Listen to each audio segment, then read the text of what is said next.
Meeting to order. Start with public comment. Did you guys have comments or are you? Say anything. Here to. Happy to be. What's going on in your world? There's what's going on with Eagle Green or anything you Yeah, want to share publicly? well, we have, we've been speaking with Megan about the speaker series, starting a speaker series at the library that we're very excited about partnering with you guys on that. So I'm hoping that we can have a conversation about that today, and nail down some dates and go forward with that. So, Love it. yes. And we've got Earth Day starting to plan, so. Shannon, do you have a date? We're looking at the weekend of the 27th and 28th of April. So not actually on Earth Day, but a week. Sure. Yeah, so that we don't conflict with everybody. Yeah. Sunday again? We're thinking Sunday, but we're not Open. 100%. Okay. We're in talks with the municipality to see which is better for them and then which is better for our group too, so. I don't think we have anybody public comment online, Okay. so I think we're good. Okay. All right, next is approval of the November minutes. I move we approve November minutes. We get a vote. Just in favor? All in favor of? Yeah. Yep. Helps with the record, you know, we basically approve them. All right, and then next is the junior board member liaison report. Okay, so a lot going on. So Mr. Kaler came in and talked to the coding club and kind of pitched that project a little more in depth about using those purple air monitors to basically create that dashboard. And the general consensus I got for it, and Mr. Kaler can elaborate on this as well, but to make a very basic dashboard that would be very simplified and easy, and the whole club could work on that, and it could be very much be that type of thing. But to go into the depth with which I think that we want to approach this project, it would be like 5 or 6 of the senior members of the coding club doing the majority of that coding. And it would also be a more long-term project, and it would be dependent on those kids self-studying, learning how to code this type of way, because they said they hadn't worked as much with it, this type of data management before. It's definitely doable. It's just not going to be like a rapid, quick result, especially because, I mean, these senior members are getting like college decisions back today, tomorrow, and that's also dependent on time frames. So there's just a lot of moving things. But my goal kind of for this next upcoming week is there's another meeting on Tuesday for that, and I'll get again a consensus and try to see if we can address any problems that we have, and I'll ask Mr. Kaler those questions and just see how we can best move forward. But that's kind of what's happening on my end. Cool. Thank you. Do you need any support from us, or is there anything that the municipality could do or the board could do that would like make it easier for you? So Mr. In that Kaler project or probably anywhere. asked this, but I think we need a little money. And I don't know how to go about that. Yeah, no problem. I mean, you know, we have like a petty cash fund for boards to use for projects.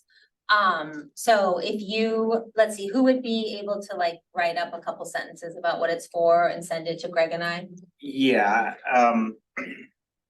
yeah, when I work with you on that, Julia, but specifically, this probably should not just be petty cash, because this would be an ongoing expense. Okay, so reoccurring expense. Because at least part of that expense is going towards funding the API key, the Okay, interface that we're bringing the data over from Purple Air, and that does have a small expense. like Like an annual fee that. Yeah. Open up it- the API, they're gonna charge an Yeah. annual. part. Yeah, it's You could get us whatever that is and. yeah, we could try to figure out how many sensors we have, how many sensors we want, Mhm. how frequently we want it updated, that basically tell us exactly in some ways how much it would cost. It would Yes, not, we might need to get that number back to you once we kind of figure out what exactly that dashboard is gonna be, how regularly, like Mr. Kaler was saying, how regularly it's updating it and stuff like that. Also deciding like how long-term of a project this is gonna be. Is this gonna continue for years, etc.? When does it stop? All of that. So where are you guys? A lot of details. Yeah. This will be housed on the municipal dashboard as part of the sustainability tab, or would it be the municipality? School district or municipality? So with discussions with that, it would be somewhat challenging to post that and have it housed on our dashboard because we wouldn't, the last thing we want to do is not compete, but conflict with other agencies and things like that, because I know a lot of the air quality is kind of managed by the county. And if we were to produce something or publish something that conflicts with the county, even it would be somewhat of a struggle, but again, this is just preliminary talk, so. And maybe we could link to the school's dashboard if the school was open to hosting it. I think the School's here, but I think that would make the most sense given the sustainability. or with a very, very small amount more, you just has it on right, AWS and. write a web. Put it have on. the kids write a web Yeah. page that hosts it and link to that. From Cool. both. Okay. All right, yeah, that's all from me. Nice. All right, school board, we don't have school board report, do we? I'm gonna read into the minutes what, I think Megan said that there's gonna be a new liaison and next. I can try to pull it out, see how they're. I can find it too. But just so wherever the room knows. Think here. She said that she hinted that she was going to be transferred to somewhere else. That's what I think she said to us maybe in the past. And that her replacement is newly elected Brina Crable, who's also going to serve as the district liaison to the municipality. So that replaces both Melinda Burdick and Dr. Hackett's work. And she said she's enjoyed working with us all and will be in communication about Brenna in the future. Brenna is newly elected, yeah. What was her name? Brenna Crable,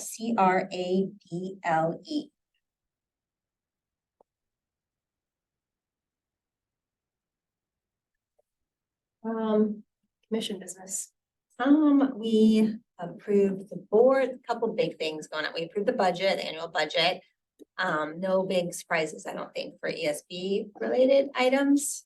But across the board for residents, we adjusted the tax rate. We decreased the tax rate slightly to try to offset somewhat our very obnoxious fee for trash. So now all residents will receive a once annual billing for stormwater fee, sewer fee, trash fee. Same envelope. We're gonna try to set up the software so that you'll have the option to pay in installments. Trash is going to be $290 the first year and go up from there until the end of the contract in 5 years will be $410 per household. We had a very robust discussion over the last 6 months about how to pay for this increased fee that we are all experiencing across the region in waste and recycling. And really struggled with how best to do it, but we decided to take it out of the millage, take it out of the tax rate, make it a fee that is exactly reflecting what we're being charged to municipality. And then the municipality is really serving as a pass-through vendor for this service that we don't have much control over. We only had 2 vendors that bid on the contract, which in itself was surprising. We were hoping for at least 1 more to have a little bit more competition, and the bids were not very competitive. And so because we're kind of up against a wall. We're passing that beyond to residents. We are also simultaneously over the next 4 years investigating what it would look like to do trash and recycling in-house. That is extremely relevant to this group. So I hope that that's conversation kind of stay very active between the group and Greg through the liaison, and Ian McMeans and Andrew McCreary is our finance director. Those are the two municipal people that are leading it internally. The reason for that is because we see this expense continuing to increase, and we also have been experiencing through you frustrations in the customer service side of trash and recycling. We're very limited in what is being recycled and how it's being recycled with our current, well, we only had 2 vendors that bid, with our current 2 options that we had.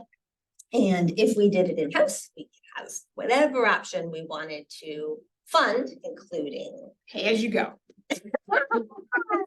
and non-single stream, multiple pickups, for glass, compost, different types of compost, yard side waste, in addition to food scraps. So, there's the options are really whatever we would like to pay for, and how we charge for that would be really up to us as well. Let's say more. Says at $290 a year entry, there really isn't a whole lot of incentive to minimize your trash impact or to recycle for that matter. And the residents are all saying, why should I pay the same as my neighbor who throws away a lot more? That's the first time that we're having that conversation as a community. I mean, that's not the first time we're having the conversation to pay for trash, but that's the first time residents are asking us to charge different rates based on what you're using for trash and recycling. And a millage rate decrease will Somewhat, a little bit offset, help offset. but for larger, more expensive properties, that's a More. bigger cut. Exactly. Than for, somebody who might be paying less in taxes to begin. That's really what we grappled with, is that. And the larger property probably has more trash. Most likely, right? But maybe, No. maybe not. Yeah. My Possibly. neighbor has a lot of trash. Their house is. So that's always small. been the thing that's Oh, broken okay. with trash, right? Is like Yeah. it just mysteriously disappears from your curb. You had to keep it in your front yard for a few weeks. Mhm. I paid attention to how much is out there. Yeah, and it like buried in the millage, there really did no way to ever control for charging different, let's just say. And so pulling it out now gives us that opportunity. Not with this contract, but in the future, a lot more options. People will, we see this as a step. Now, people are used to paying for trash separately. And then we can layer on some other options. What about people that are snowbirds and go away for 6 months or have an Airbnb or something like that? Is it the same 290? Yes, we don't have the ability to manage that, because otherwise we'd be asking a vendor to go out and police, you have your bin, this is close to your neighbors, this is, which house is this? Then people label the bins. There are models in other communities that do that, though. The vendors provide the bins, and the bins are, very clear, and there's just you with them along with an invoice. So it's not impossible in a later state to have different options for bids. And Lebo went with a different provider than the surrounding. Yes, we did, and that was A new change. well. So for the average resident, or for every resident, you won't notice a difference in what you're allowed to put out on the curb. So it's gonna be every other week recycling, but we'll all be on the same every other week across Mount Lebanon, so that'll be a plus. And we can send out Lebo alerts, at least for the first couple months, that this is recycling week for everybody in the municipality. So that's a small change. And obviously, we'll just take a class in a second. Westmoreland is the vendor that we went with.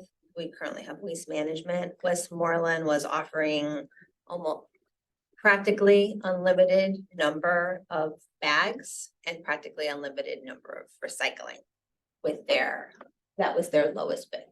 Waste Management wasn't offering us unlimited recycling or unlimited trash. They were only offering an automated pickup with a standardized bin that we could either purchase, or they could purchase, or some combination of the above.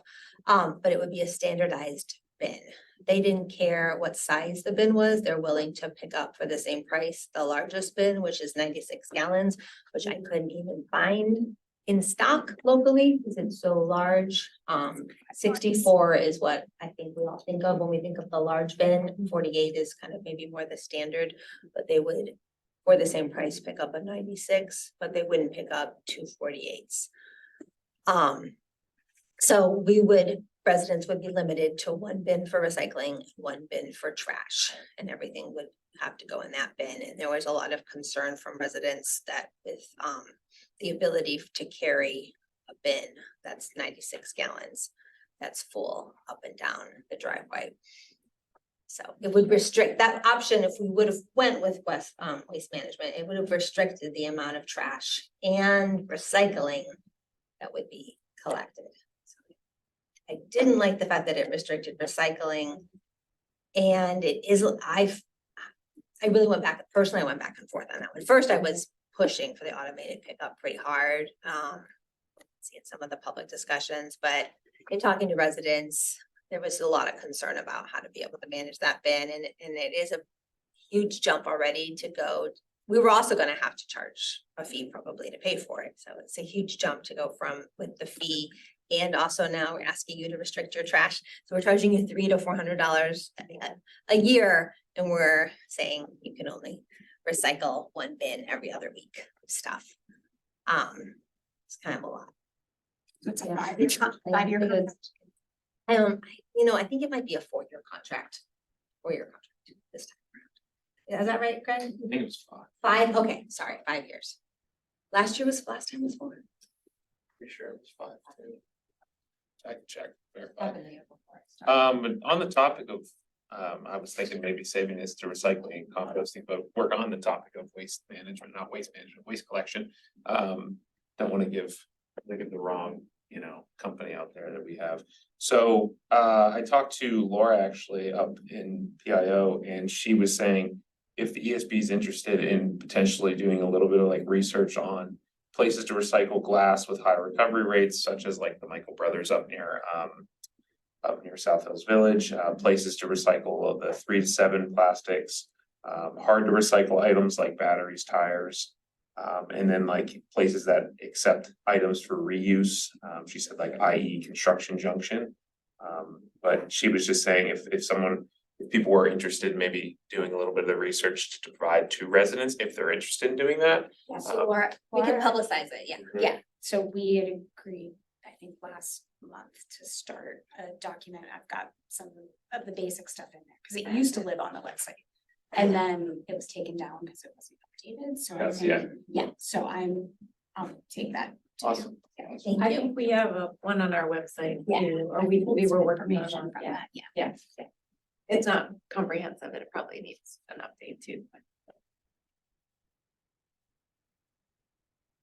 Greg, so do you wanna get like Jen and Laura in touch with each other? Do you She wanna- and I have email. Oh, okay. I think I sent, I Awesome. started it as I sent an email asking about some of the publications that have been out there. And I Yes. see it's in here too. The 3 to 7 are no longer recyclable, which is not, Yeah. they're not recyclable through this program, but there Right. are Other options. places, yeah. And she basically said, okay, well then it's Let's- on you. Let's write me write up what you want me to And so I publicize. said I will volunteer for, Or, yes, as long as I'm in Mount Lebanon, to create that, and make sure at least twice a year that it's accurate. bless you. Well, I'm gonna tap into everybody. Yeah. Having just needed to do this with a refrigerator recently. Find a place that would.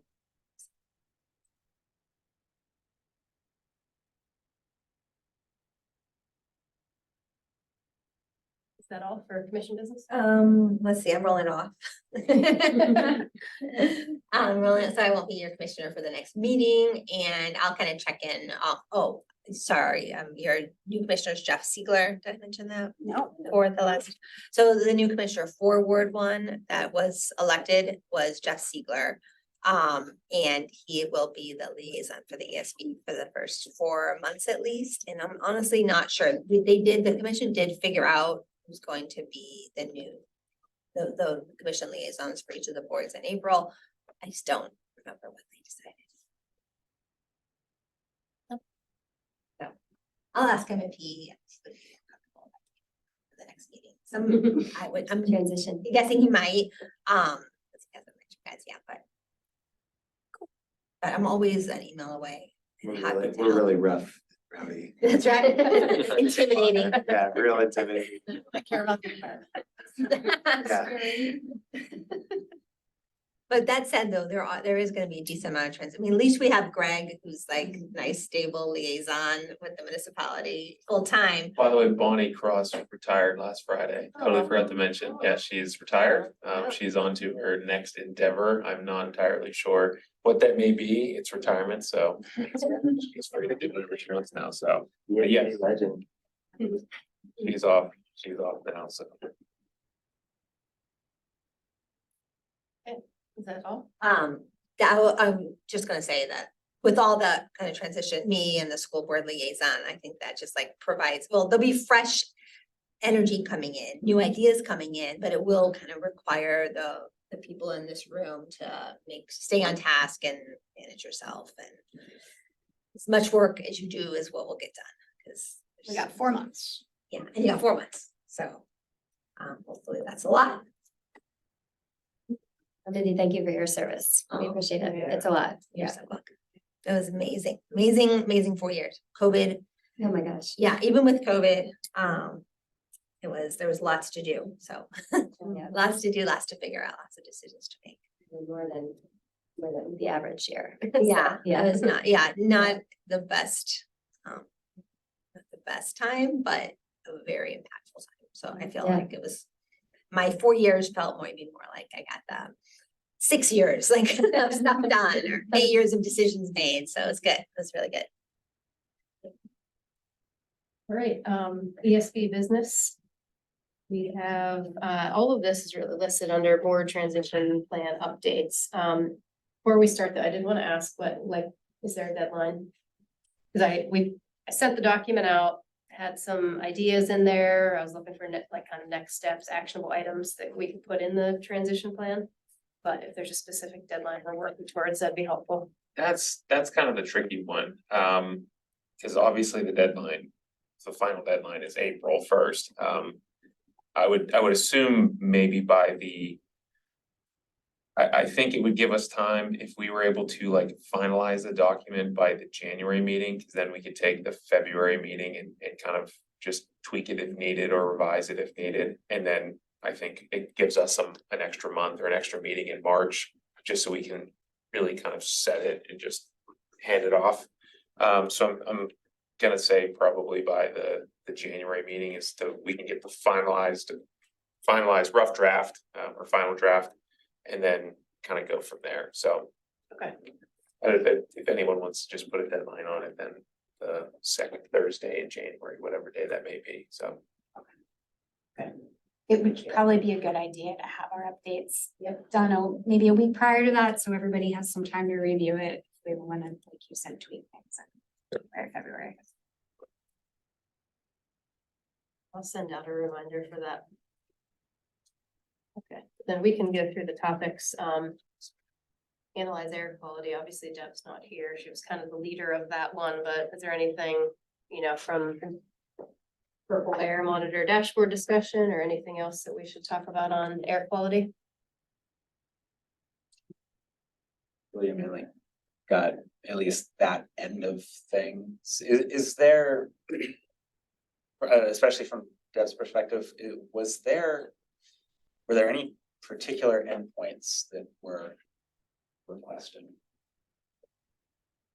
I don't know that. I think we'd have to ask her.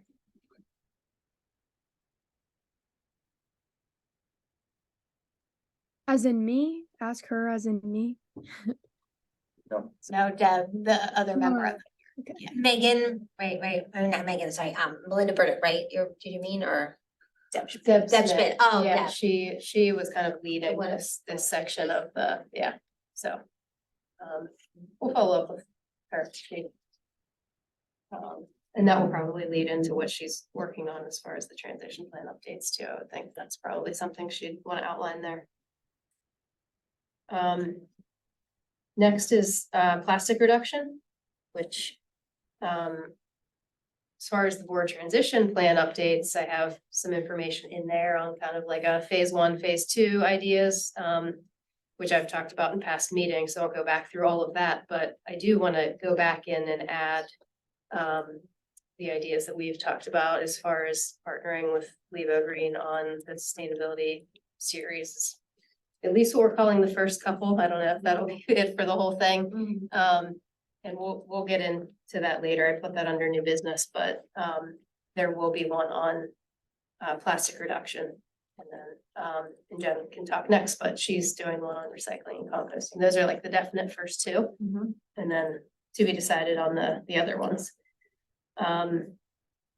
But quickly, I guess, on the plastic reduction, kind of the first items are one, looking at writing a resolution that could be presented to commission. So I have some ideas and a draft there, but I may kind of revamp that now that we've put more thought into it, pass it around and maybe talk about it in a future meeting, some specific details there. And then the other item, immediate item, is this kind of public meeting we'll have where we're gonna try to get a discussion around plastic reduction. That's my idea. And Shayna and I were talking and came up with a brilliant idea the other morning when we of maybe doing like a panel discussion on it, since the idea for the first year is really to like get people talking about it and get some momentum and get people used to the idea and then work towards, you know, initiatives to reduce and then maybe potentially a ban.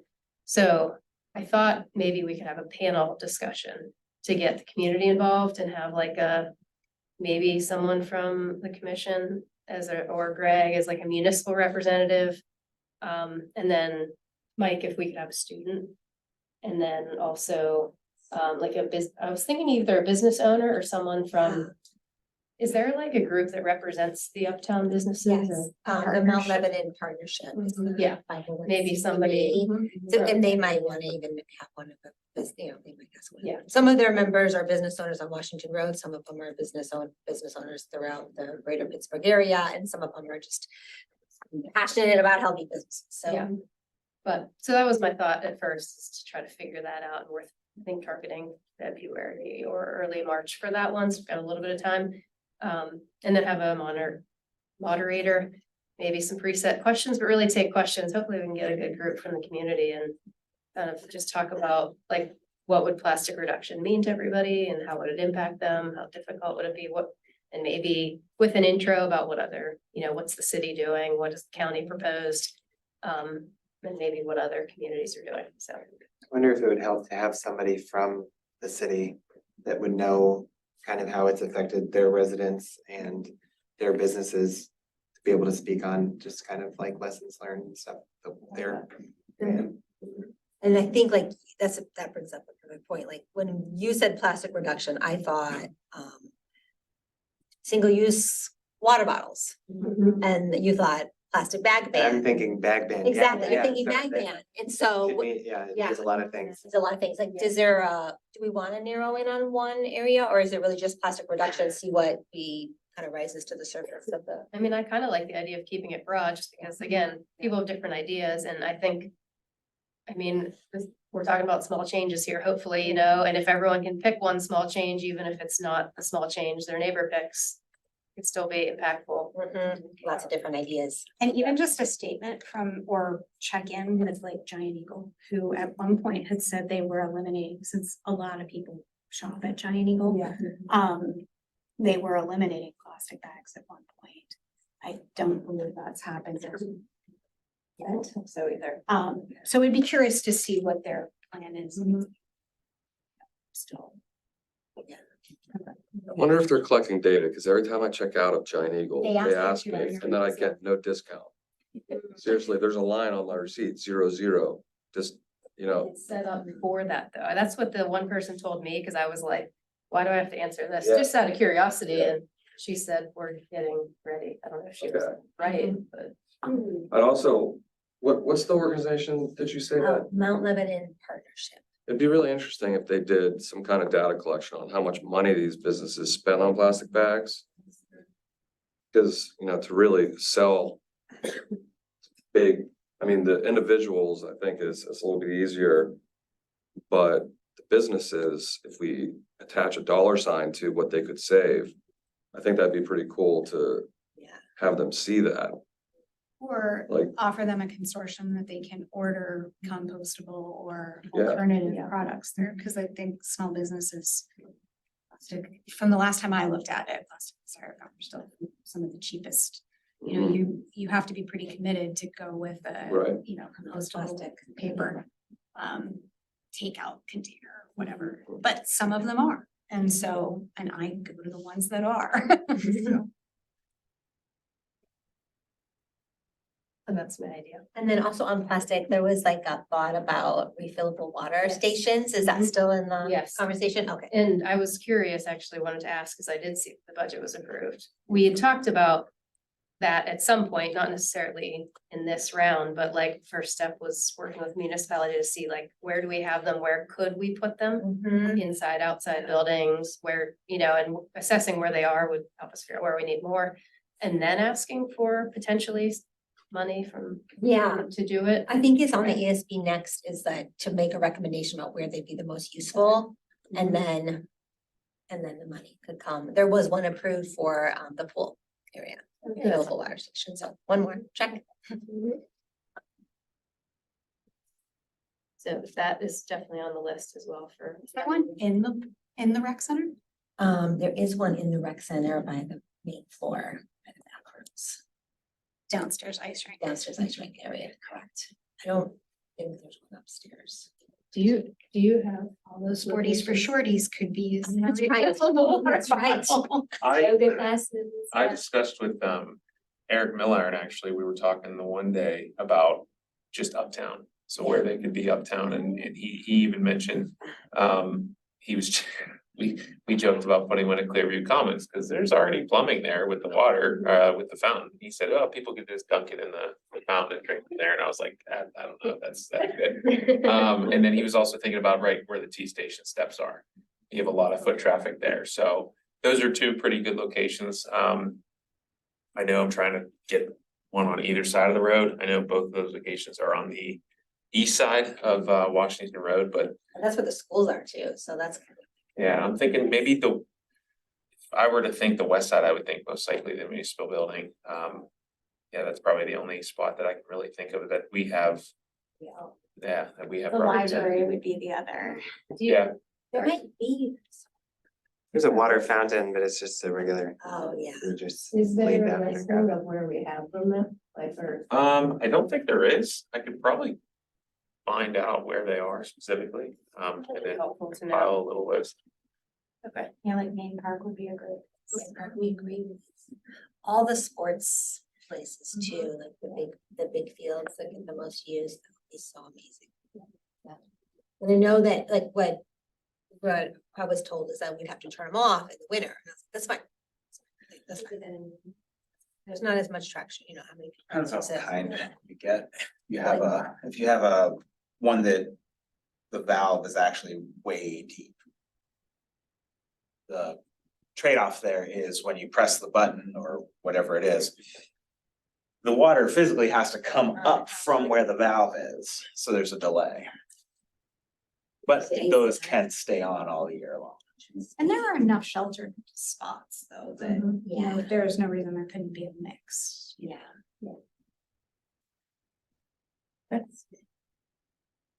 That's all I have for plastic reduction right now.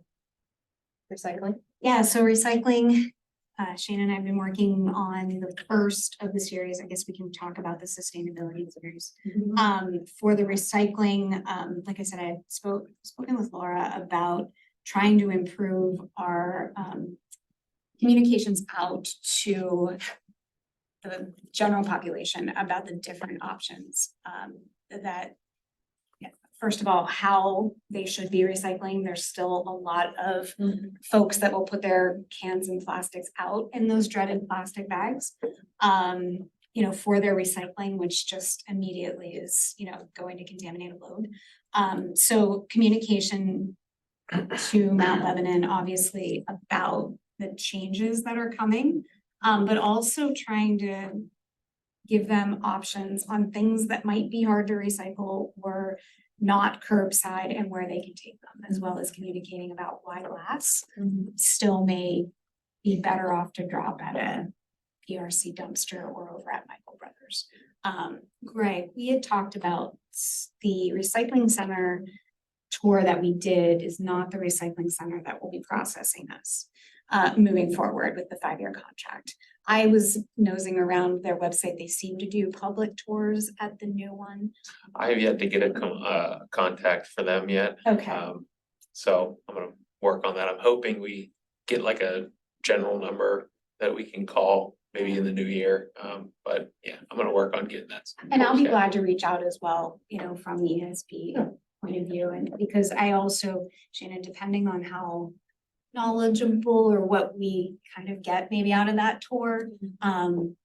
The other recycling center was very clear about how they had upgraded their equipment and were able to have different capacities, but also talked a lot about, I wasn't on that tour, but it was pretty clear that like putting out your shopping bags, you know, with your recycling is like why that jams up. Okay. You know, a recycling center and just why that's so counter to what you want to do. And anyways, so if we could even have one of them on the panel that we were talking about, if that's something they're capable of. But I would, if there's interest among the board, I myself at least would like to go tour it. But so it sounds like we need a contact from them. Because if they can come and tell us, look, this is how our recycling center, or even if they can't be in the room, but they have a video that we could share, this is how our recycling center works. And this is what a plastic bag does on a sorting, you know. And that's for their series, correct? Just like the speaker series. Yeah, Anything. or after our that. communications out to people. We have a website too, Yeah. video, Yeah. yeah, to help people, yeah. Yeah, so the other thing I was thinking about is engaging Michael Brothers they did a quick little pop-up video that I found on some of their social media. It isn't real clear though, as far as how they want things kind of sorted, so thought about either working with a high school student or if we go out on site and just make a quick, you know, pretty easy video of this is where it is, this is what they have, you know. We do have those how-to LIPA videos that could be a topic for, That would be great. and I could do that Nice, that would be fantastic. as the sustainability coordinator, so yeah. Okay. Let's work on that, because I was about to strong arm either. No, yeah, that makes. One of my high school children that It needs. makes perfect sense. It's, I feel like that would, I can talk to Laura about that because I think they're looking for ideas for those how-to LIBOs. Because a lot of people, especially for those parking meters uptown, they really appreciated the video that was made for it. So that could be something. So with I the would be contract. happy to help facilitate that. I have plenty of every flavor of recycling that I I've was gonna say, worked we just on. need some examples. Yeah, I of have recycling bags of things that we could definitely take over, and this is how you do it right and and I think there's even a kid in the neighborhood who has a little business that they'll pick up your glass and go deliver it. You know, for people that wanted to deliver, but maybe weren't making the trip, as well as all of the partners that are available for the hard to recycle stuff, in addition to what Mount Lebanon offers. For the, you know, quarterly pickups that you guys do at the municipal. So, that's recycling. I honestly haven't really gotten a whole lot into the composting. I'm gonna look back at some of the recommendations we had. You know, industrial size municipal composting it's a big ask, and I don't know if. Have like the permit to do it at Rockville, but the neighbors don't. If not done right, it can attract rodents and be really nasty if done in an enclosed, like if it's done Yeah. well and we invest in it, and that takes some monitoring of what people are doing, so. I don't know, maybe we have a volunteer in the community in the future that wants to help out with that, that's no longer on commission. Year, taking a year off. I The trust schools are gonna have, I mean, I think they already do all have their own garden now. they do, and the high school used to compost. Yeah, But they haven't been able to work out the composting, the bigger composting. Right. right, they haven't yet. Not yet. They have been in talks with, there's a company called Ecotone Renewables that has digesters that could actually be put into municipalities that would be really cool. And they're a local startup, great company. Yeah, What's it called? students, Ecotone Renewables. They It's the make, containers, yeah, they do like big makeshift shit. containers. They're like big digesting, yeah, shipping containers. Yeah, they're cool. Maybe really we'll look cool. at too. Yeah. Well, and I think that would maybe Yeah. ease some residents' issues with it that have to live nearby. Yeah. Well, they also, yeah, and they're like rodent, they've addressed all the issues. There are also other school districts that are using their containers in the area, yeah. Oh my goodness, that's a huge Good fine. Grant fine, yeah, they've gotten some good grants. That's a Huge fine, help them to expand their. How do we operations. bring that in? Could we invite, maybe that's on you? I know them, I can introduce you. Let's Yeah. talk offline because I'm wondering if it would be helpful to have them come to a February or March meeting and just do a little presentation. Yeah, that's nice. I almost feel like that And the check. could potentially be more. Because there is no other municipal option for compost pickup, that would be more popular than having the secondary glass Agreed. pickup. Just because if glass is coming back for recycling at the street side pickup, people are like, yeah, it's more efficient, but like that, very few people other than us are gonna be taking our glass to the Michael Brothers spot. But composting, if that was something that we could do on, have it in the commissioner's lot or have it at the old Toys R Us parking lot, wherever the glass, or the Kohl's parking lot, wherever the glass is now. I don't know if that's something. Actually, that might be a really nice collaboration between the partnership and municipality as well. Like if the businesses could even, I mean, because food waste from restaurants is often a huge. Yeah, Okay. So, and at a meeting like you guys probably already know this, but you could have your regular meeting, just like you always have, and it could be like beforehand and not necessarily a public part. It could be like 6 to 6:30, or you could have it during the meeting. So, you're not allowed to meet outside of the public, forum, except for it's a presentation type thing. You're just not allowed to make decisions. So you could all go to the same party or like library event or whatever. So since this is like kind of mostly a one-way communication, the presentation, whatever would be more convenient for you all. Anything else right now, Jen? Do you need any like support or help or? No, I think I'm pretty good on that. Like I said, I've been trying to look back at because a lot of the stuff that we're kind of talking about here, there were some pretty good ideas in the updated plan that we were, working on for some time. So, and I'll wait until the sustainability series to talk about that first. But I think that's pretty much it. And I'm dreadfully behind on the transition plan update, so I will make sure that I get that done December. Okay, good. Education website content. I've been in contact with Kristen James. And I don't really have answers, but at least the ball's moving.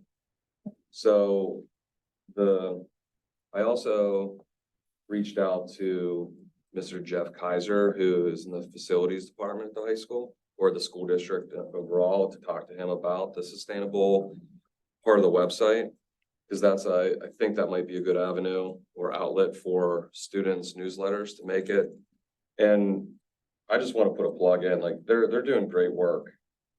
So the website is divided into like monthly completed projects and then ongoing projects, and month 2022, 2023 monthly completed projects. And maybe if I can convince Kristen James and the superintendent to have a heading student-driven projects and everything student-wide, not just my newsletters or my students' newsletters, can make it on. So that part of the website, because Jeff Kaiser is pretty much him and Mr. Marciniak are pretty much the two that feed Kristen James all this information about sustainability. the district wide. So I'm thinking that that's the way I'd like to pitch the idea of like how to incorporate student driven. Maybe we can have on this website a heading, student driven projects. And I think that would be pretty awesome. I'm sure he won't care. It's just Kristen James and the superintendent and the communications department. Lizzie Heps is the third student who sent me her newsletter, which I forwarded to you, and she built a gray system which took water from her sink and pumped it into the tank of her toilet, which was pretty amazing. It actually worked. And she did it for under $50 too. Nice. So I have so that's the third newsletter. I have 2 other students that have committed, one on eating less meat and dairy that she did for a project for me last year. And then the 5th one would be on plastic repurposing and pretty cool stuff. So I'm hoping that their college admissions, I know one of them just got admitted to Northeastern, so I'm pretty sure she is free now to write her newsletter, but that was what was hanging her up with just being a senior and everything that comes along with that. I think that's really my updates for, like, I can't think of anything else. It's moving. Good. But before today, or before, at the end of last meeting, it wasn't moving, so at least it's moving. Good. Yeah. That could be like a whole panel itself, like all Yeah. there's all the people that wrote the newsletters. I don't know. if Yeah. they're that or whatever, but just like such interesting topics. Could I make a suggestion? Yeah. Because I've also talked to the gentleman that runs the Schoology. Claudio? Yeah, Mhm. and I was like, why don't we have like a green tip of the week or, something that goes out to, so he might be very open to having his Schoology. He's always looking for content. for us. Awesome, I'll reach out to him. Yeah. Yeah. Like for the daily announcements or just I on don't the. know how They he, do, I think it might be a weekly. yeah, they do a weekly thing in the morning Yeah. announcements where he has a Schoology tip of the week where Yeah. it's how to do this, something grade related or finding a course or something, but I Yeah. like that idea. I'm sure he'll, He's very open. Yeah. He's a fun guy. Yeah. And the other thing I was thinking is, the weekly now district-wide newsletters that go out that have all the different schools. Lizzie actually asked me about that, Yeah. because when she handed me her newsletter, she was like super pumped. Where's this gonna be published? And well, we're not sure yet. And then we went through a whole bunch of, well, how about this? She put out her phone, and how about the PTA newsletter that comes out every month or every week or whatever? Yeah, I could get it to the PTA Yeah. council president, so you, yeah, why not? There are, the options are looking better. It's nice they do it on all of them. Yeah. That's what I'm thinking, Yeah. yeah. Cause I And subscribe to all of Yeah. those, Yeah. but how many I actually click on? Exactly. Yeah.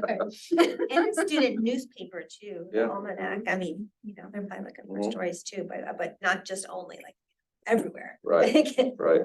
One thing I was actually talking with Laura about is that she actually said the magazine would love to do a story on all the students and what they've accomplished from the newsletter. So No way.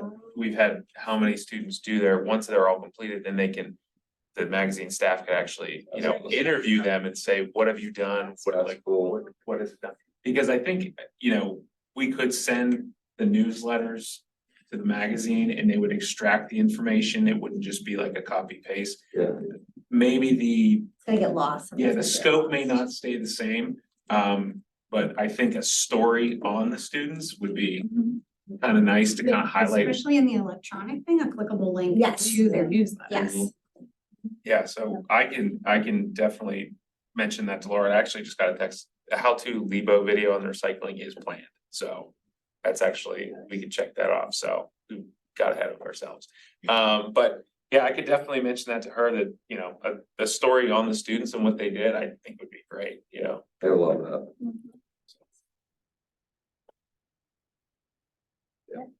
Good. Stormwater. I'm still working through the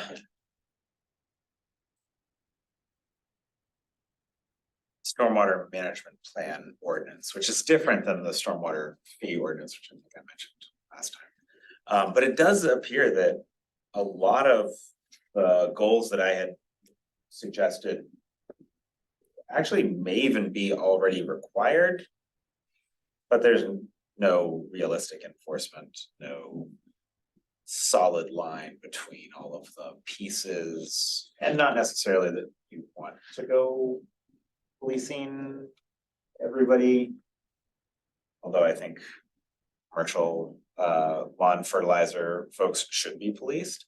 If you're paying them to do a job, they should do it right. Follow our law. Yeah, and yeah, I mean, and it's actually federal and state law as well, so. Oh, yeah, you know. that'd be good. And as a consumer, you're just flushing water, or you're flushing money literally down the sewer drain. Yeah, so, I think, it's not that it's not there, it's how to make it actually work. So. So do you think there's revisions to the ordinance that'll make I don't it think you cleaner need- to I don't even think implement? you need revisions, I Huh. think, well, I do think that some citations need to be updated to the new EMP manual, but. Other than that. I think, actually, I How many think. residents do you think are aware that whether they do their own lawn treatments or their own salting? Well, the fact that the ordinance isn't actually listed in the ordinances, I would say is probably the starting point for saying. Nobody. Is it searchable on our website? No. Sorry, I missed that. Totally missed this information.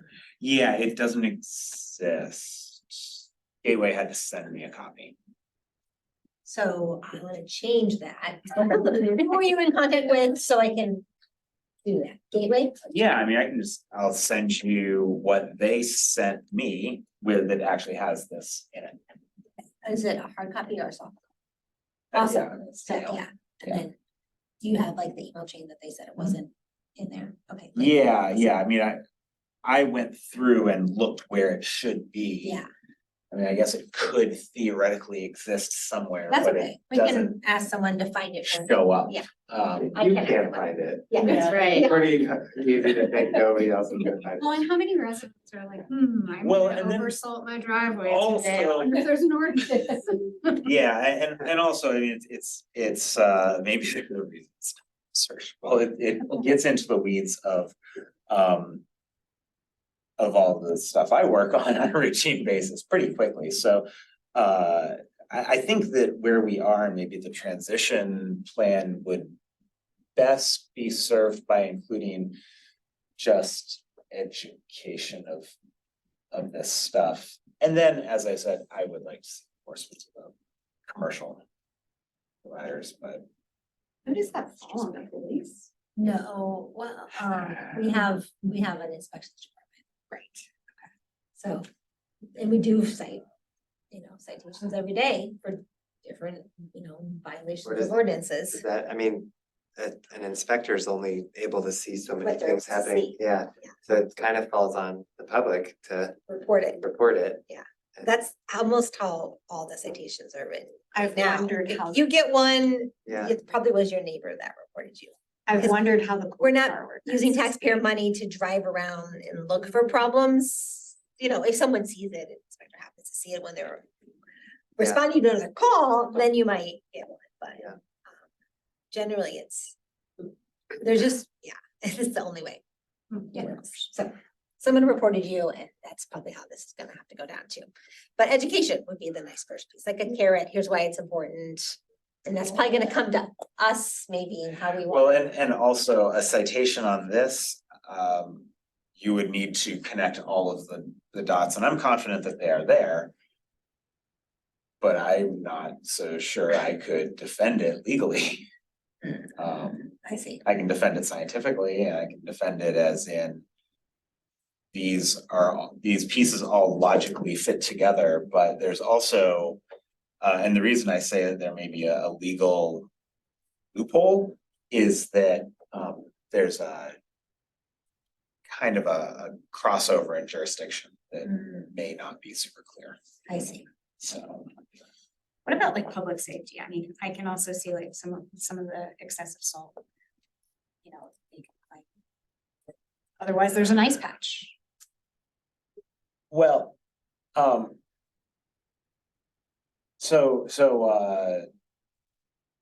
mean, the picture that I showed, where there was still a mound of salt on the concrete and the grass was starting to grow again. And, so that I don't think would fit. Yeah.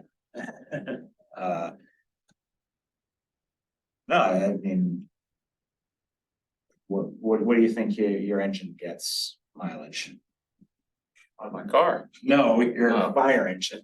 Oh, geez, well, it's a diesel, so it depends. Yeah, I mean, our ambulances were running 6 miles to the gallon.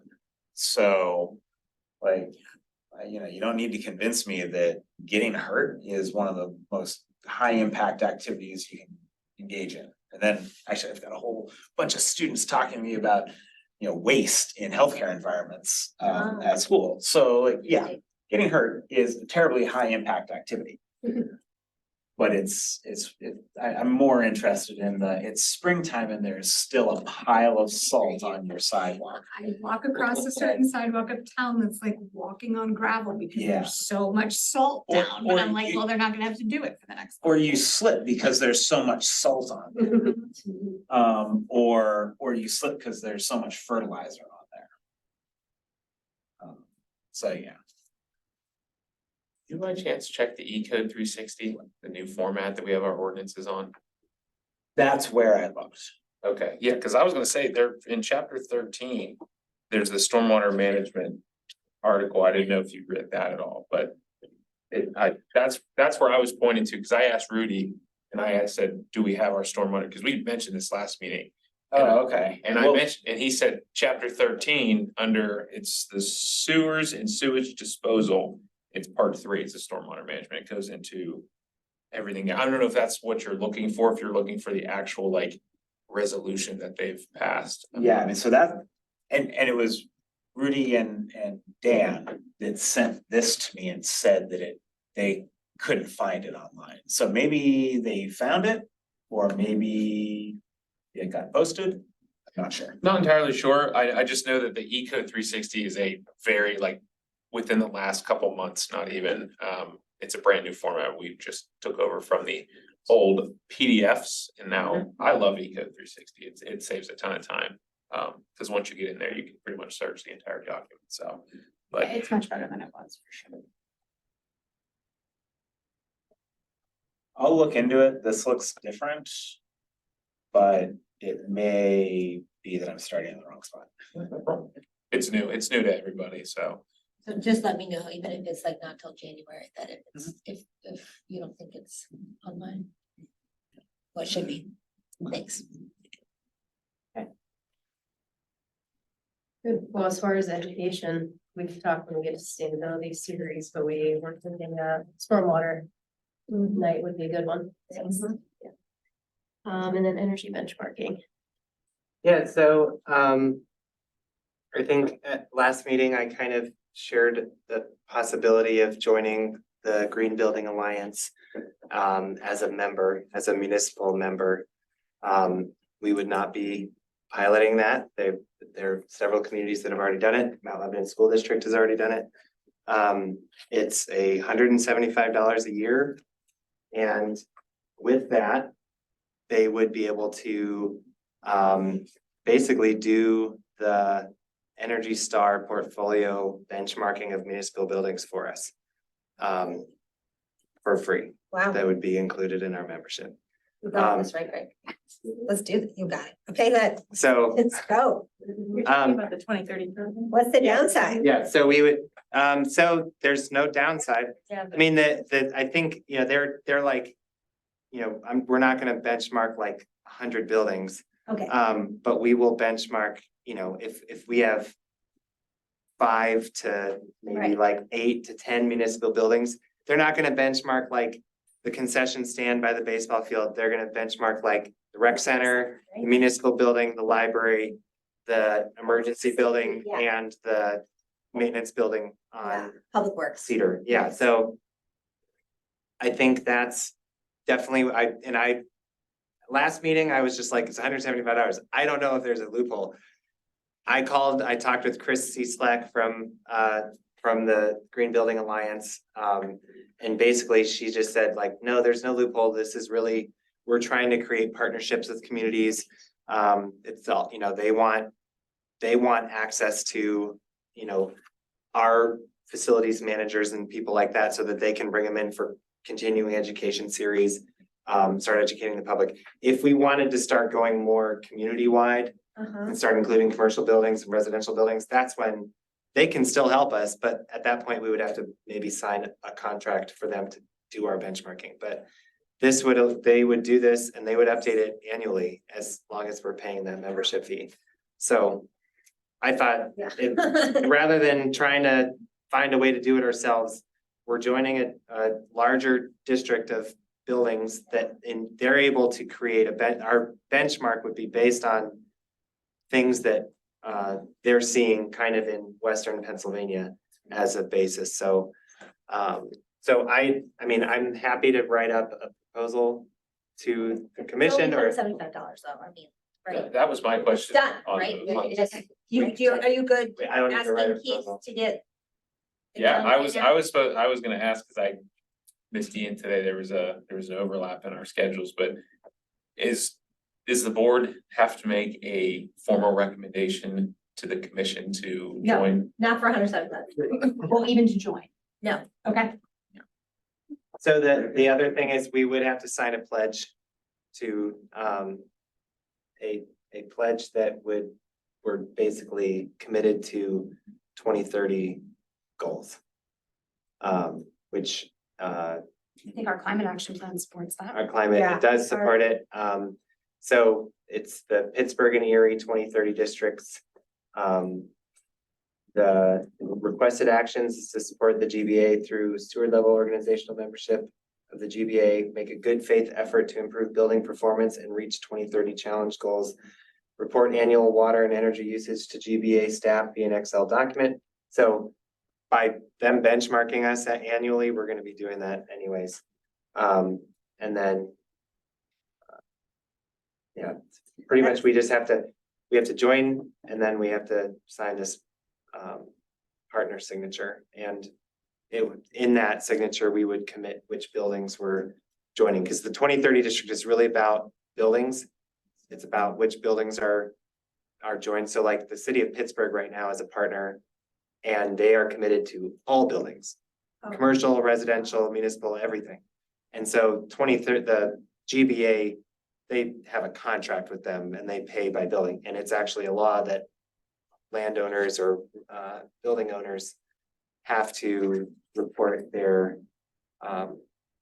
energy usage to the government every year so that the GBA can keep track of it. So in our case, it would be easier, we can Start with the municipal. start with the municipal, see how it goes, and then broaden to a community wide if Tim, we was feel the like. benchmarking done, do you know, at the library and the rec center before recent improvements like the solar panels? I don't think so. I don't know if anybody thinks. That would be great though, to have that. Cause you guys so tell us to do it. a lot of We know that- better. So I mean, a lot of Kim was the the, other one on the board then. I'm just- all right, so excited to get the solar panels, that I forgot. Benchmark them. Yeah, I think the basis is like 2003. The benchmark that they use is kind of a typical building or like typical building types. For each building type based on like whatever the law was in 2003 is kind of what they use as like the basis. And we can change that. We can talk with them about changing it. That's just kind of, they use that to help us understand like how our buildings are performing above or below that. So it kind of makes sense. That's kind of a good average for like any buildings that really have any type of energy compliance. So Like, here's the value of a resolution. We passed that climate resolution that you guys drafted 2 years ago, is it now, or whatever? And in that resolution, we'd already agreed that we would do the 2030 goals. And we'd already agreed that we would make some of these changes and do benchmarking. So hence So- 175 is not. Yes, so now all that other stuff is like, well, it's already on the manager's goals. It's already a thing that the commission approved. And if we don't see any action there, it's like maybe someone gets in trouble. So Yeah. that, they just, relative resolutions are kind of pointless. They don't have any teeth. They're just like, we're gonna do this, but every now and then, big win. So Okay. I mean, if there's any pushback or anything, let me know and we'll just. I can whatever. forward you the pledge document and then I can work with you on assigning the buildings that we wanna do, so. Great. That would be pretty cool to feature at Earth Day. Yeah, Oh, that'd be yes. great. Yeah, that'd be great. Uh-huh. And there's kind of a build up on that, as we mentioned, solar panels. I've been working on some potential solar stuff for municipal buildings. Sadly, not this building or public safety, just really doesn't work out on these buildings, but Public Works and the rec center are two potential buildings that we could install solar on. Now we're kind of working through some things right now we've heard back from developers and things like that. Got our 25-year estimates and even on a PPA, so we have power purchase agreement and we got numbers on purchasing it solely ours. And then actually we have a meeting next week with it's through Connect, Connect and then Get Solar, who's through the PA Solar Center. A lot of different agencies out there, but they're actually proposing a joint power purchase agreement with other municipalities to have a developer come in and then maybe possibly lower the rates, which I thought was neat. But one other, I always say there's a silver lining in most things. Well, the one thing we noticed about our buildings here is we use so little energy, which I mean is a good thing, but could we get it lower? Possibly. And some of the numbers, that's why I like this for this building. To install solar, it would actually be in the negative over the time of having the solar because we use so little energy here. So it's pretty efficient already. And on top of that, we get very good rates currently from Duquesne Light. So that right there. But then again, you have the rec center, large building, Yeah. Public Works, large building. And rec center uses a lot of electrical to power their AC, to keep the ice rink cold, to, chill. That's the chill most, ice and everything. or that's the building that has the most consumption out of all of our municipal buildings. And then we even considered possibly doing, a parking structure, not a parking, I shouldn't say parking structure, a canopy over parking lots.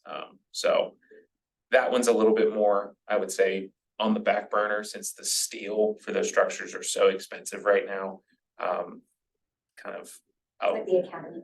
Yes, the academy lot we looked at, the overlook lot, possibly, there's a couple buildings that surround it, so it wouldn't be getting as much sunlight, but the academy lot's good. We even looked at the south lot too, but it's surrounded by buildings, so it wouldn't be feasible at all. And there's grant money, right? There are grant money, there are grant funds out there, a lot of reimbursement grants right now. But then again, we're in the process of looking at where we could go with solar. I think it's definitely nice to have a kind of a baseline of it's best to put it on these buildings, it's not best to put it on these buildings, so I think it rolls right into that. Could we have a benchmark of where we are before solar and then after solar? So, but we'll see, so. So was there anything structurally about this building? that was This brought one up? was a little bit more structural as well compared to the public safety. It's more of the size. We don't really have a long, flat, open roof on this makes sense. building. It's a lot of staggeredness. I saw that there were multiple levels. And then also, again, with the age of this building, the construction of the roof, and then that was primarily this concern. And then on public safety, there's a lot of things to work around, antennas, everything up there for police and fire. And then also it's the barrel roof structure cannot be, and nothing can be installed on the barrel roof side.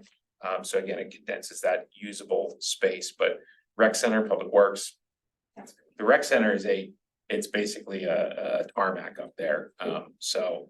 And anything right now, I think we had, either, can't remember what it was, but the feasibility study that they're doing for the rec center.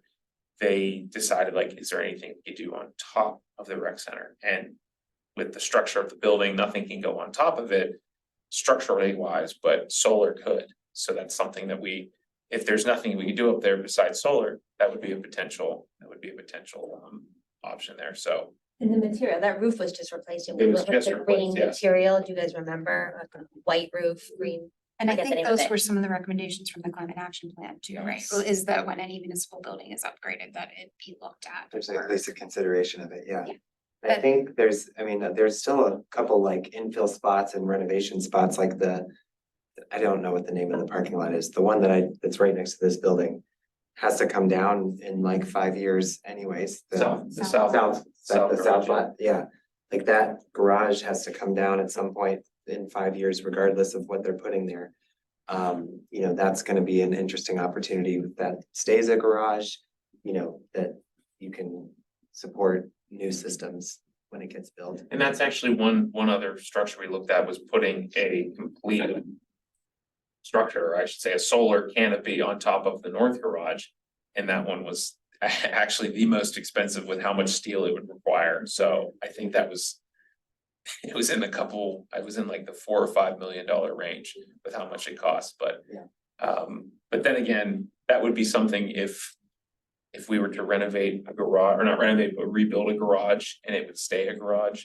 That's something that you could consider on top, with that construction of the garage. So it's nice to know that we have a lot of options. And it's also nice to know from certain, I should say, a multitude of developers from an RFP standpoint that they say, this building is not good, this building is not Yeah. good, this building is good. So then if someone were to ask, we can say, per these recent findings or past findings, this is what it's been determined, so, but we're working on some solar stuff. Yeah, and I think that we know there's plans for this parking garage in the next 5 to 10 years. We are doing a feasibility study on the main park and the rec center, so like, those are good opportunities that we know are available right now. That I think it'll be good to prioritize. But then again, like I said, it's great that we know that we're not using a lot of electricity in these buildings. Cause I think we looked at, there was a joint session we did with PWSA, and I think our rec center consumption was like, it was in the couple 100,000 kilowatts.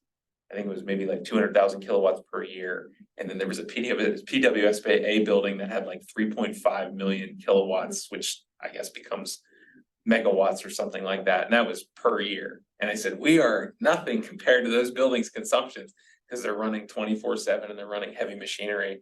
But yeah, I'm glad to know that our buildings aren't producing or consuming a lot of energy. So, And we're buying green energy too. Oh, yes. Did that correct. 2 years ago, maybe? Anything else, Tim? Nope. The standing items, do you have any updates, Greg? I think the only one for the comprehensive plan is recent. We had the public hearing on Tuesday. It is, I guess, scheduled to be voted on in January. And then I don't think that's at the first January meeting, because that's the first one's a reorganization. I think it's the January 2nd is the reorganization. So I guess January 9th is the one that they're gonna vote on. Yeah. I'm not entirely sure, but I know it's That's what it's slated for, it's January 9th. and then just getting that certification all wrapped up, and then we'll be golden and gold. But climate action plan, we've discussed a little bit of that because that's a recommendation of the comp plan. I think moving that forward possibly with the new board, that could be a real actionable item for them to get on. I don't know, I think it'd be possibly best to just maybe, contract it out for a company to do that, which would make sense. We'd have to see where we are at, but I think in the plan structure that we talked about last meeting, when the comp plan recommends the cap, and then the cap will then be finalized and then recommend things for the next comprehensive plan. So it's almost feeding into each other each time. So we'll see what we can get, so. And was there a deadline in the comp plan for when the climate action plan should be done? I can't remember if there was an exact time. I think the 2030 number is sticking right now. I don't think it said by 2030. So I'd have to go back and check, but from what we've talked about staff wise is if a comprehensive plan were to be adopted in 2023, or I should say the third year of each decade, so 2013, went in 2023, it would be best to have a cap either done in 24, most likely started in 24, finalized in 25. So it's kind of the midway point of what recommendations were, or what we found recommendations from the comprehensive plan that fed into the cap, and then what recommendations came from the cap that fed into the next comprehensive plan. So I would most likely say 25, maybe the next best one, because I know the next big plan, I should say, would be probably either the Uptown Strategic Plan. Don't quote me on that, I don't know. And then after that would be the Parks Master Plan, and then the comp plan, then the cap. And so there's like a rotation. So I think we missed an opportunity there, because, I mean, I think the goal was to have the cap done, and it was in draft prior to the comprehensive plan, right? Well, To feed in. a and lot it of, just- I should say, I sent that draft to the comprehensive plan consultants, and they took a lot of what the public was saying from the feedback. And then what was found in the cap, Yeah. the draft that we had. I think that was recommended is that the climate action plan comes after the comprehensive plan. Because I think the comprehensive plan is like the document, and then the other plans stem from that. So I think it'd be best to have. That's what we were kind of going with, is that stems from it, so we can then find new recommendations, because the comprehensive plan, if it goes in too deep, could almost become a climate action plan, but it's best to just sit there and say, let's recommend a cap, have a cap, and then you can really dive deep into certain climate plans. So it's a hierarchy of plans, I guess, so. Well, I mean, I think if after the board transition, it's certainly something that the next board could look at and refresh, maybe put some new ideas into, but I don't think the board finishing it, like completing it, is Doable. feasible. Yeah. I don't think the new board is going, I mean, just from when we came on the board and the folks that have worked on it all along, I don't see that. And the people that they brought in, and I mean, because there were a lot of consultants, groups that were brought in and, did a number of presentations in building that climate action plan, that draft. I don't see the new board having that. Maybe I'm wrong, but being that it's such a mix of economic development and historic preservation, and once it leaves the ESB, I don't see it having kind of that level of interest unless it is contracted outside. That's why I think it's leaning towards more of contracting it out, finding a consultant that can really dive deep into something like that. But then again, it's very preliminary right now. So. How do we make that happen? We got a good draft together, we gave it to the municipality. We want it to be finished now, can we do anything to make it happen? We just missed the budget, we just missed like the ideal window, but that's not the only time things can be funded, but we did just miss that idea by like 1 month, unfortunately. For the easiest, most natural path for that to happen. You mean But you like can still hiring a request it. consultant? Yeah, we just had our budget, and Yeah. that's when we would say, oh yeah, throw an extra 30,000 in your market for hiring a consultant for the climate action plan. But there's still ways to access some money throughout the year. And so it'd be like a formal request from the ESB. We think this is important. So now that the comp plan's done. And I think I think Keith on Tuesday mentioned that from the previous comprehensive plan, it was 68 out of the 70 recommendations were all completed. Yeah, like Some number, we were very close, so that being a recommendation in the comprehensive plan, I think especially now. Moving forward with things like that, it's going to be an actionable item that's will be It's completed. a little more teeth than the. It's action, Yeah, instead of, but, yeah. to know, to not say just a recommendation from an advisory board, it's now in this living document that we take action upon. So I think with the recommendation from a board like this saying it recommend that it gets completed by the end of 25 or the end of whatever year, so. I think what Megan's saying though is that in some ways it was in draft completed by a resident board over the course of several years.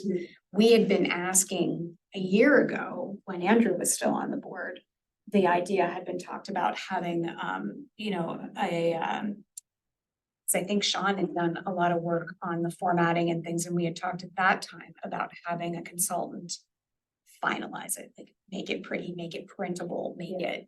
And yeah, so I think you and I might be on the same page with saying we don't want all that work lost so that it gets Yeah. started again by an outside consultant in 2025. At least as a starting point. I'm not sure what percentage done. I guess only half the people in this room, or a couple people in this room, were the people that worked on it, but so I'm not sure how many people I'm directing this to, but what percentage do you feel like it was done? I think the ideas are Okay, 80-90%. Awesome. there. As far as we could have finished it, yes. it was done, I would think. Do you see that there's a lot missing? Could we have a living climate action plan and we pass it now? And then we intend to update it in, 2 years with a consultant? Or is it not there? It just never, I don't think it ever really passed any public eye. I think most of it was done internally with the ESB and working groups, yeah. And we had a lot of we had community involvement by just other people and consultants that came in to help us with it, but it was never really presented to the public as do we want to pass this? There's no public comment period, there was no Yeah, I mean, we have, buy-in once from it gets out anybody. of ESB, it would go to the commission, it could do that. So Yes, if you that- look at like the 2012 document or Mhm. 2010, whatever it was. I mean, it clearly was like a massaged, put together. Yeah, polished Document. document. What we have is, I don't know how many pages of Notes, bullet point. yeah. Well, no, it's bullet point action item and actions that you can take to accomplish that goal. Okay, But it needs to be, consolidated and written. I would say, I mean, but it is, I think the meat of it is very much. Yeah, the there. meat's there, but it's not presentable. The public would look at it and be like, ugh, this is boring, I'm gonna fall asleep. Whereas the other one had more graphs, had more graphics, more, it was just much more presentable in a way that the public would probably buy into it more, even if it's the exact same information. Even putting it in one voice, I mean, we all contributed, we all threw at it, but it's, And I think Sean tried to Yeah. kind of, yeah. There was some effort to unify the formatting and the language, but still was, 7 different groups kind of working on 7 different documents that we then just joined all together at the end. It also did not start with a greenhouse gas survey as far as mitigation, at least, would go. That would be my mind a critical first step. Yeah, and we did do an ICLEI greenhouse gas exercise at the beginning, but it was based on 2018 numbers. So if there's anything and I don't think that's the format we want to use moving forward. I do think Energy Star portfolio is a better way to go, but that was actually on I think a community level that we analyzed greenhouse gas emissions for that, but it was 2018 numbers. There's really the process, there's one guy that could resurrect that exact format of what we did. So there was a benchmarking that was done in 2019, I think, when we just started working on it, because we did have that exact thought that you had, which was how do we create goals for energy reduction if we don't even know what we're using now? So that was a thought back then, and that was the best method that we could think of back then to do it for free without hiring somebody. So, But out of that came a number of, not necessarily targets, but actionable items. Mhm. So even if that benchmarking were to be done again, and updated to, 2024 kind of standards. My guess is that a number of those recommendations would be the same. yeah, I don't think the benchmarking highlighted anything that we didn't already know. Well, depending on who your audience is for this, if it's lay people that, you want to make sure that they can understand some of the technicalities of it, I'm happy to write, I don't know, is this 50, 100 pages? I don't know how long it is, It's dozens at least. okay, yeah. I mean, I could do that for free, if you think that's something that, yeah, I can help. Well, and I do think Yeah, the idea of hiring a consultant isn't just the writing, it would be like somebody that also knows, well, tree canopy increase at this level is just not realistic, or okay, that's yeah, not, it's, so there's it's some. not done, right, okay, then yeah, I that mean, would not be me. So some of it would also This be is kind of helpful for testing the me. ideas. Okay, so yeah, it's Yeah. not just polishing. I mean, I I think, can do the polish. Yeah, what do you guys think? I mean, Or no, I'm always like I would agree. excited to get something done, so I always am like, let's do something and then we can improve it later, but I don't. could we No. each take a look back over it? Cause it's probably been 6 months since we've actively been in the climate action plan. I mean, I know at one point Andrew had really pushed on kind of short-term, long-term goals within each section. I think those are probably very polished. Okay. To some of the larger, Uh-huh. a little more out there ideas, maybe not. Okay. So can we each We- take it upon ourselves to look at it and come back in January with an answer on how? I don't know, we might read those sections and feel like, yeah, that's still a good plan. Yeah, I think hiring a consultant would be helpful, not necessarily to tell us. Well, I mean, we became experts in our various areas, but it's really just about knowing like, are the goals that we set forth realistic I for this see. type of community? Cause, Yeah.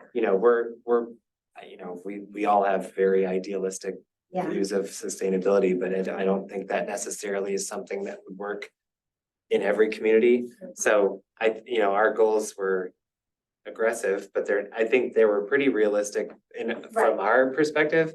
It's just getting somebody else that might have done this in a couple other communities where they actually passed these things and to make sure that it works, and then also to format it in a way that's prettier, more digestible. sense. Okay, So so do you that's wanna our put- homework for January. Okay, and then do you want people to come to the meeting with it, or maybe have like an email exchange beforehand? That sounds great. And then I think Email we'll exchange have a beforehand. final, we'll definitely do an email exchange beforehand and then a final discussion on it. Does everyone have easy access to the? I need to see if Microsoft will still let me in it, but yeah. Next time. I still have this SharePoint. Yeah, I'm looking at it now, and actually it references the 2011 greenhouse gas inventory that was actually done by my department. Oh, okay. Well, I mean, we Yeah, did, not 11 hired. we did do another exercise for green. I don't know if we referenced it. I don't know, because I don't see. I don't know if we actually ever really finished it. Oh, actually, here's another sheet. There are a couple of, Yeah, this one, Is that in the SharePoint? yeah. there was, The 2011 would be the original. that would have, the 2011 would have been, if there was benchmarking done, that would have been for the 2012 climate action plan, probably. What I would wonder, if you wanna pull it up on screen, you can. Oh, yeah, sure. Just to kind of show people who haven't Yeah. looked at it. I don't think. I looked at it a long time ago before I came my first ESP, and I read it, what we guys had. So this is what I meant by, it starts with the 2011. But then I was just going down. But you're right at the other one, there's another document in here that does reference a 2018. Yeah, that would have been the one that Eric, Rob, and Connect had helped us put We have together. those folders with all that data in there. Yeah, on the you sheet. should. Yeah, it's right here.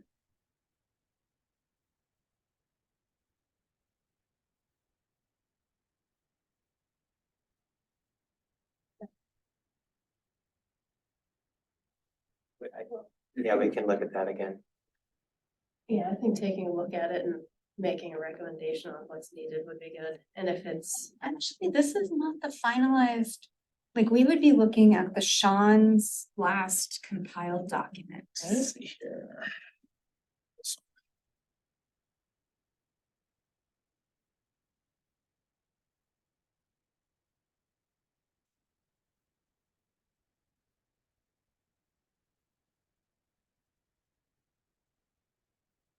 I might make a suggestion on this. Also, if you're joining the GPA, they might be able to read it over as Some free advice.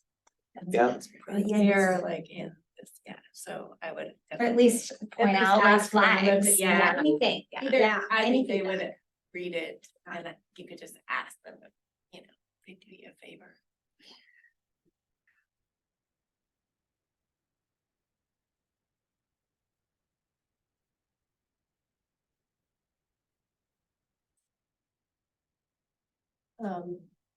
You're trying to find the most recent version.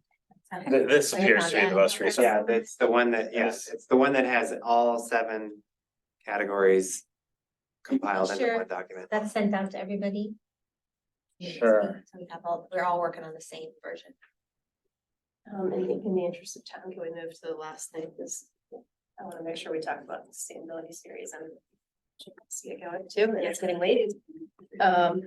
So like we said before, Shayna and I have been working together on the idea of having a series that would run through the whole year. And I think I mentioned in the last meeting that we were thinking like once per month with a different topic each month. And that the library was on board.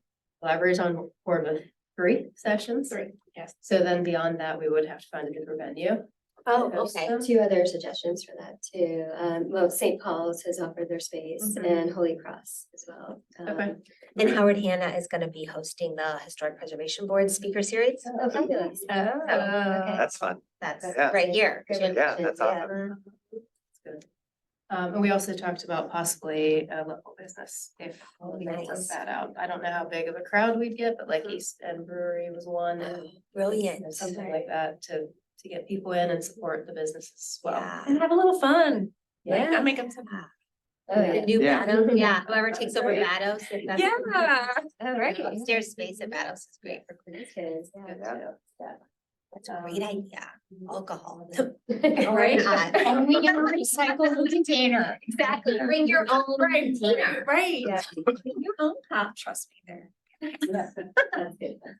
So the first one will be recycling, because of the changes. So we're targeting January, although we have to talk about dates. We have to talk about dates. So, I know I'm not available on Mondays, so if you wanted my help on Mondays.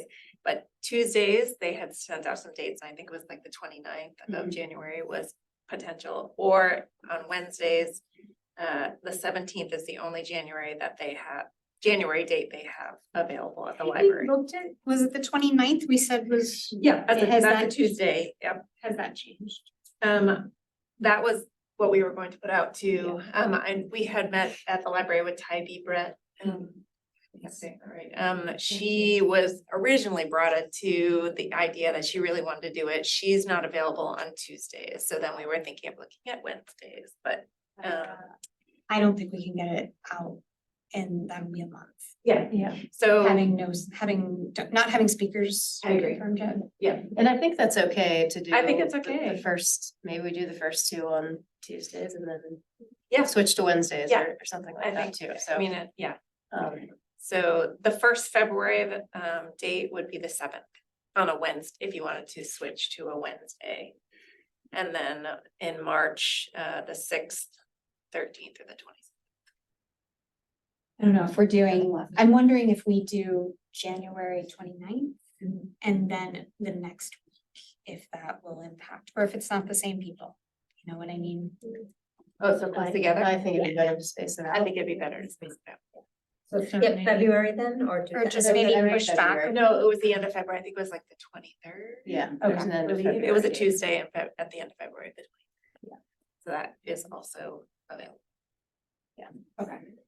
And they have full capabilities, so we can do, obviously have an in-person session. They also have, they can do a virtual hybrid sessions that they That have. was gonna be one of my questions, because I know we had talked about a panel. Yeah. And we had talked about the PRC, obviously, yeah. being one of the speakers. Yeah. I don't know locally if they would send someone, but the person who just did their virtual session on exactly recycling was really good, so I was curious if we could have her by Zoom if needed. and absolutely. I Um, think that it could be definitely a hybrid event. And then I do That would get think more if buy-in. we can get the recycling center that we will actually be using with the new contract to kind of drill into, you know, why this matters and maybe show a video of here's our equipment and you know, as well as what the options are for additional, and maybe that's Michael Brothers, or maybe it's Allegheny County has a dedicated you know, recycling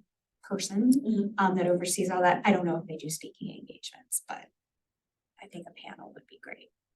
Well, I think similar to what Megan was mentioning, like having different perspectives on that panel would be, I think, more engaging, Yeah. more Could you bring in a community, student? you know, yeah, maybe we could have a student. Yeah, I think on it. I too, yeah. wanted to tie it with the newsletters too, because we have a newsletter for almost all of the topics we're talking about. So I know the So- school recently, and please let me know if this is still ongoing, because I can't get any information out of my sophomore. They were doing, the homerooms were kind of competing against each other, or maybe it wasn't even by grade, it might have just been certain people in the science department for plastic film and plastic bags.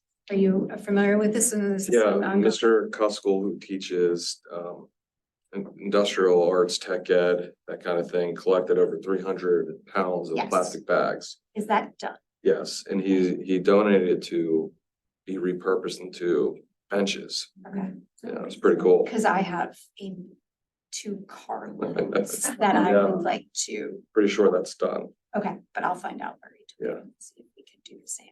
Okay, so maybe we could bring in, you know, a student or something, or if you have ideas around you know, around recycling.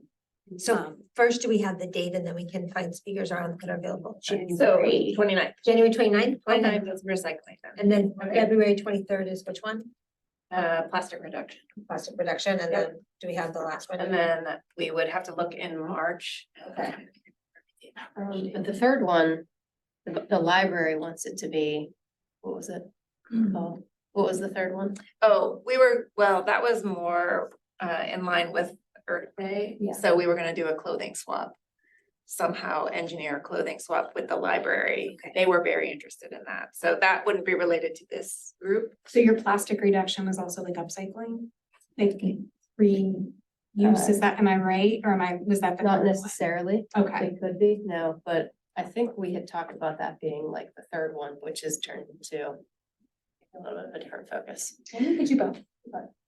Yeah, well, so if we did the clothing swap around Earth Day, that could be a separate thing, but we had also talked with Tybee about one of the topics, and she was thinking about that in a March, like a late March, so we could still, Yeah. but not have it at the library, we would continue it at a Yeah, business somewhere else. or at St. Paul's or Howard Hanna, whatever. But if plastic upcycling is something that a student perspective could bring, yeah, that'd be good too. What was the topic of the first one in January? It's recycling. Recycling. Recycling, Yeah. okay. Recycling in general, even though. Yeah, I wasn't sure, do you wanna do composting too, or is that a separate topic? I think probably a separate topic. I think just because of the change in trash I and think it's really recycling. important to get that Um, information as soon. And honestly, PRC does a really great recycling that they, you know, with their bins and so forth that we can feature, or I'm sure by then they'll probably have dates for their spring composting. I think it's like $70 to do it and you get a bin and, you know, they tell you how to use it, support you through it. Because right now, all we can really offer is backyard composting or push compost people. I'm not, are they still collecting? Do you Oh, know? they are? They Yeah. are. I just got my bin collected Yeah. this morning. Yeah. so they- So beyond that, those are the first two that I think we would chart towards organizing towards those dates. But, Solidly at the library. Yeah. Yep. and then we would work on the third through the end of the year with the other topics being the other items here, air quality, stormwater, energy, benchmarking, and then we had also talked about home, sustainable home improvement ideas, but I don't know if that's too much like what. Historic Preservation Board is doing, yeah, they're doing a series called This Old Sustainable Home for 3 months, effort in the Q1. We also talked about doing one on heat pumps, one on Oh, rain nice. barrels, like, I think there's a lot of specific topics, we could do one on composting, so I think we can. Build it out as we go. Yeah, so something to think about, anytime we use municipal space, including the library, you can't do direct or indirect sales or be perceived as doing direct or indirect sales. The Historic Preservation Board got most of their speakers shot down, that's why we ended up moving to Howard Hanna. Because like, even Howard Hanna was going to speak about what historic preservation and things you can do to your home that is on trend right now to make your home worth more. And they said that that was like direct sales.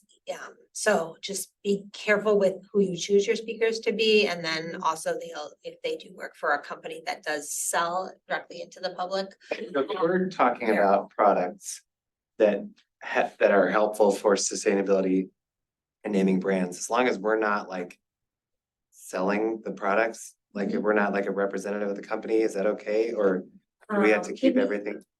Let's be. I'm not giving a presentation, I'm just Yeah. saying kind of hypothetically, like if If they're, you mention vendors or products, it gets risky, but yeah.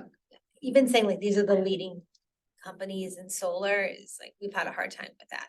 Okay. So I walk that line Thank you. daily and That's your job. and so some of the way I get around that is hosting an event at St. Paul's Yes. that put on wonderful solar panels and having Yeah. the groups that helped fund and install Yeah. come and talk about the installation. Yeah. Not So selling. it's really just once we get out, once when we're doing it at the Mount Lebanon Library, it's gotta be more generic.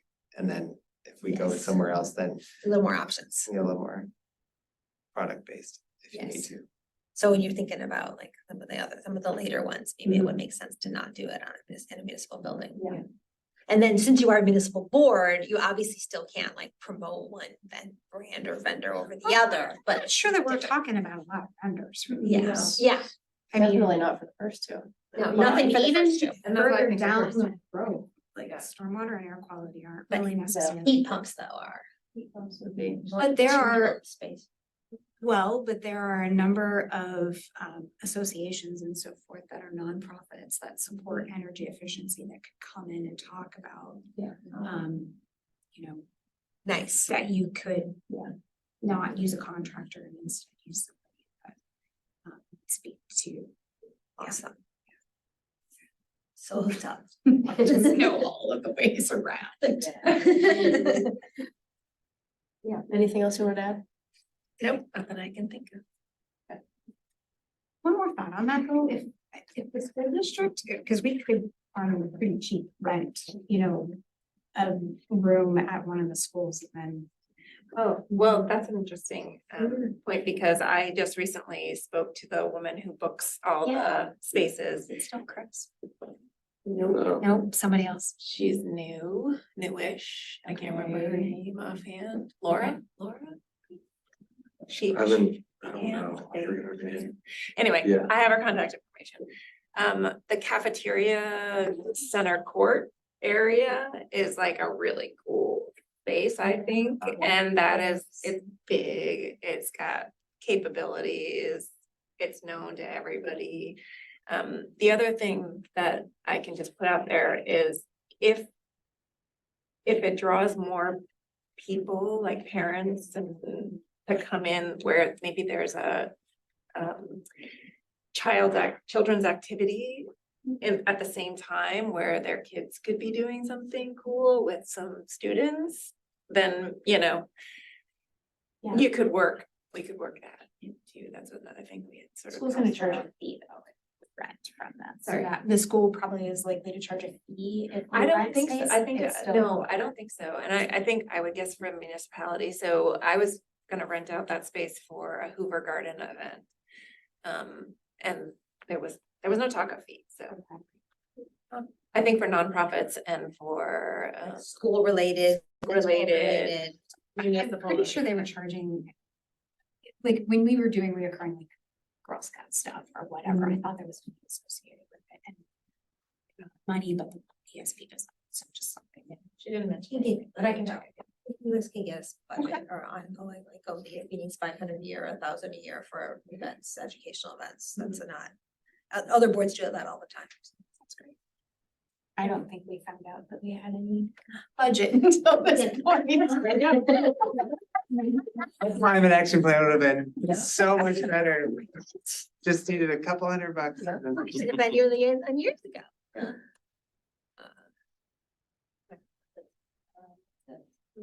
Everything else? Aye.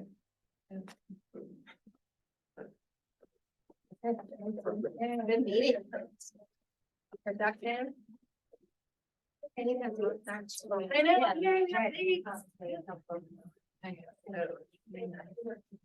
Dana, are you? Yes. Do you wanna just kind of chat by email? On, or do you wanna, then we're gonna for half an hour copy and Yes. yes? Okay. It's very delayed.